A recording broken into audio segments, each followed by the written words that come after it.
अस्सलाम वालेकुम, कैसे हैं आप सब। उम्मीद करती हूँ आप सब खैरियत से होंगे। आज हम अपने किचन में बना रहे हैं ईद स्पेशल कस्टर्ड सेवइयाँ।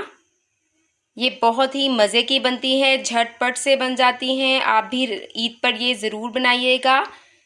उसके लिए जो हम चीज़ें ले रहे हैं, सेवइयाँ ली हैं मैंने 3 टेबलस्पून, कस्टर्ड पाउडर लिया है 2 टेबलस्पून, चीनी 3 टेबलस्पून, बादाम 2 टेबलस्पून, इनको मैंने बारीक बारीक कटिंग कर ली है। 1 टेबलस्पून पिस्ता लिया है, इनकी भी मैंने बारीक बारीक कटिंग कर ली। 6 से 7 मैंने किशमिश ली है, क्योंकि ये मुझे पसंद नहीं है। अगर आप ज़्यादा डालना चाहते हैं आप ज़्यादा भी डाल सकते हैं।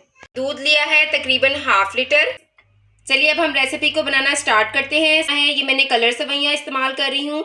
अगर आप चाहते हैं तो आप दूसरी सेवइयाँ भी इस्तेमाल कर सकते हैं, लेकिन कस्टर्ड सेवइयों में कलरफुल सेवइयाँ ही अच्छी लगती हैं। तो चलिए अब हम इनको बॉईल कर लेते हैं। ये देखिए मैंने बॉईल होने के लिए सेवइयाँ रख दी हैं। अब हम इनको अच्छी तरह बॉईल कर लेते हैं। जैसे ही बॉईल आ जाएगा हम इसका चूल्हा बंद कर देंगे। दूसरी तरफ हम दूध बॉईल कर लेते हैं। दूध भी मैंने बॉईल होने के लिए रख दिया है। थोड़ा सा दूध मैंने बचा लिया है, इसमें मैं कस्टर्ड को मिक्स कर लेती हूँ।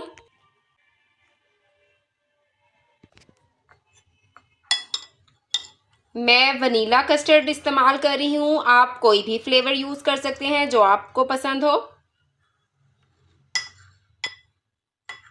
अच्छी तरह मिक्स कर लीजिएगा।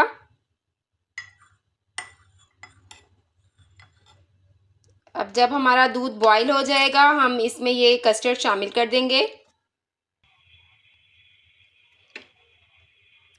दूध हमारा बॉईल होने लगा है, अब हम इसमें चीनी भी शामिल कर देते हैं। चीनी आप अपने टेस्ट के मुताबिक भी शामिल कर सकते हैं, जितना आप मीठा खाते हैं। अब हम अच्छी तरह चीनी को मिक्स कर लेंगे।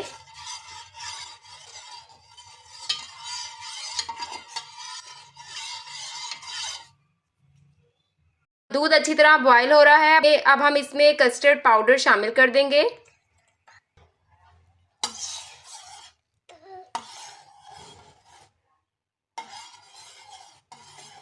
अब हम इसमें कस्टर्ड शामिल कर देंगे आहिस्ता आहिस्ता से, और अच्छी तरह मिक्स करते जाएंगे ताकि कोई लम्स ना आ जाए। अच्छी तरह कस्टर्ड डालने के बाद हमने इसको चलाते रहना है। अब साथ ही हम इसमें कलर सेवइयाँ भी डाल देंगे।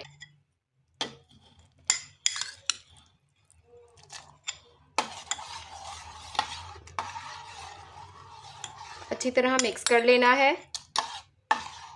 अब हम इसको अच्छी तरह मिक्स कर लेते हैं। कस्टर्ड सेवइयाँ अच्छी तरह पक रही हैं। अब हम इनका चूल्हा बंद कर देते हैं।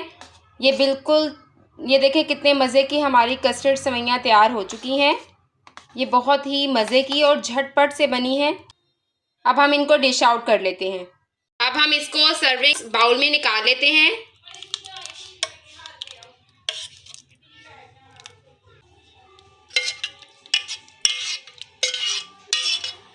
हमने इसे सर्विंग बाउल में निकाल लिया है। अब हम इसे पिस्ता बादाम से गार्निश कर देते हैं।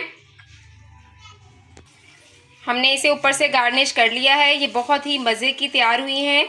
आप भी ईद पर ज़रूर बनाइएगा और मुझे ज़रूर बताइएगा कि आपको मेरी ये वीडियो कैसी लगी है। अगर आपको मेरी ये वीडियो अच्छी लगी है, मेरी वीडियो को लाइक करिएगा, मेरे चैनल को सब्सक्राइब करिएगा। इंशाल्लाह ताला फिर मिलेंगे नेक्स्ट वीडियो में। जब तक के लिए अल्लाह हाफ़िज़।